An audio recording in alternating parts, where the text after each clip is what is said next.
ask you a few questions about your school-wide PBIS, Positive Behavior Interventions and Supports implementation. Okay.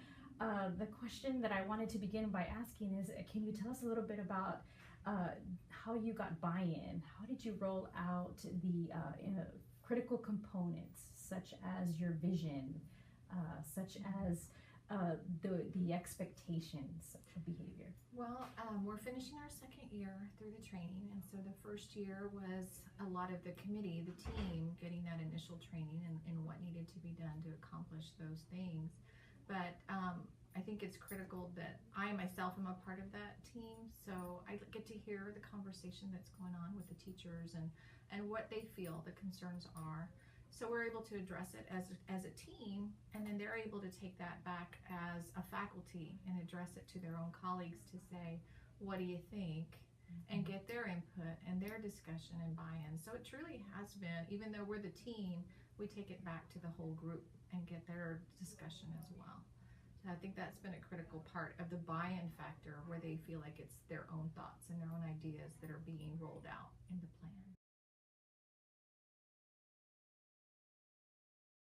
Can you tell us a little bit more about your PBIS team meetings? You guys meet regularly, We do. and can you tell us about what kind of conversations do you have within those meetings? What kinds of things do you guys look at when you're having your meetings? Well, it depends, what time of the year it is, as far as what's actually on the agenda, but the agenda is run exactly the way we've given, kind of the template to run them. So it's very much on target of what needs to be happening through our action plan. So it's our action plan that drives the discussion for that agenda. So it just depends, it varies, but we always start with, of course, our welcome and our celebrations. We always think of that, and then moving on, we always start with a review of our discipline reports. We have a person on the team who loves the data analysis part, so she really takes that to heart, and she'll report out on our discipline and where we are in comparison to last year. Are we over, under, and where are we in comparing to even just other middle schools in the district as far as those reports go? And then we move into our agenda of topics of discussion.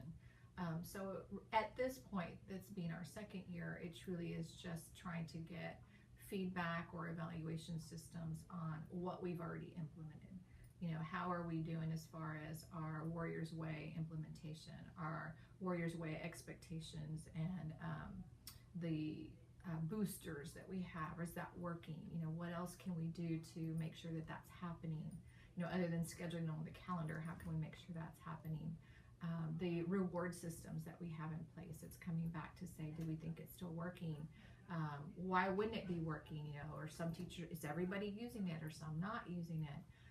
We have the Warrior Bucks store as an incentive, where they get to use their bucks to buy things and prizes, and it's an evaluation of the items that we have in the store. What's selling, what's not selling, what do the kids like, what do they not? So we're always kind of looking at those pieces of just, like I say, what's working, what's not working, what do we need to do to fix to continue moving us forward. Wonderful. It sounds very data driven. It is. You guys are really analyzing your data, you're checking your systems, making sure that they're working. Awesome. And especially this time of year when you talk about data, you have the surveys that have come in at this point, where you get the feedback from the students as well as the teachers, as well as parents of, do you notice a difference in all of these different areas that are on the survey? But as we talked earlier, it truly affects the campus culture of the, implementing PBIS. So it's been a positive thing for us.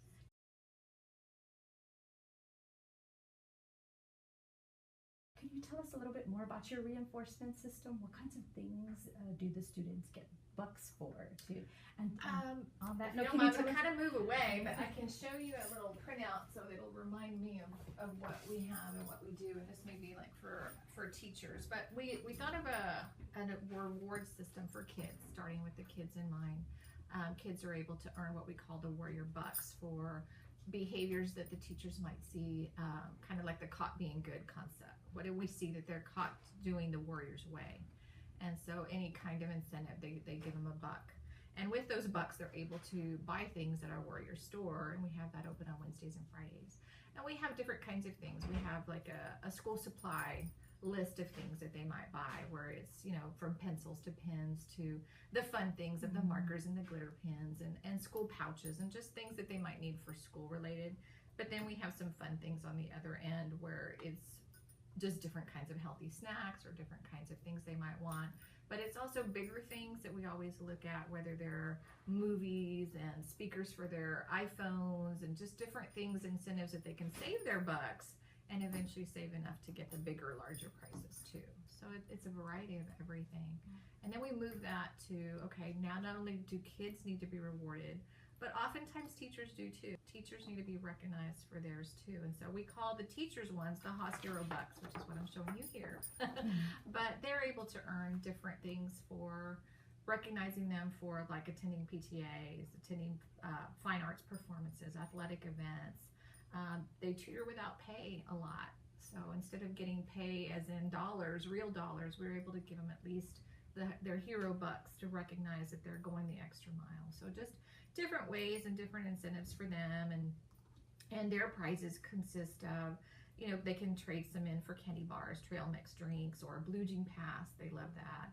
Extra 30 minutes for lunch, where somebody would cover their class and stuff like that. So that allows them that extra time. And so it just kind of goes from there as far as things that they can earn. So they really like it and they've enjoyed it.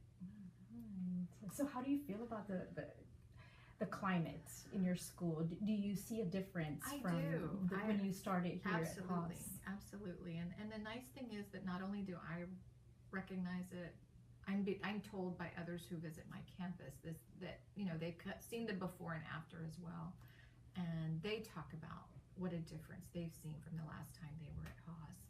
And that means a lot, because whatever happened before I got here, I have no comparison to. I can just judge from year 1 to now year 4. And even just with that, I've seen a huge difference. Kids are more respectful of us and of each other. And that alone is huge. That alone, having that kind of climate and culture in, it's just inducive of the learning environment. And for learning, you got to build that learning environment where they feel safe, they feel like they're respected. And I think we're almost there, not 100% yet, but I don't know that it would ever be 100%. You've got your few, but even those have come a long way. Yes. So it's nice. Well, thank you so much for all you do for kids. You're welcome. Thank you so much for allowing your team to get these critical elements in place. It's been wonderful, and we thank you too for the training and the support that you give us as well. I mean, all the resources and websites that you pass along. The teachers do look at that, and they'll share it with me. Come through emails. Did you see this one? And here's one we can use. So I know that they're paying attention to it, which that goes a long way. All right. Thank you so much for imparting that mighty warrior way here at Haas. Thank you. All right. Thank you.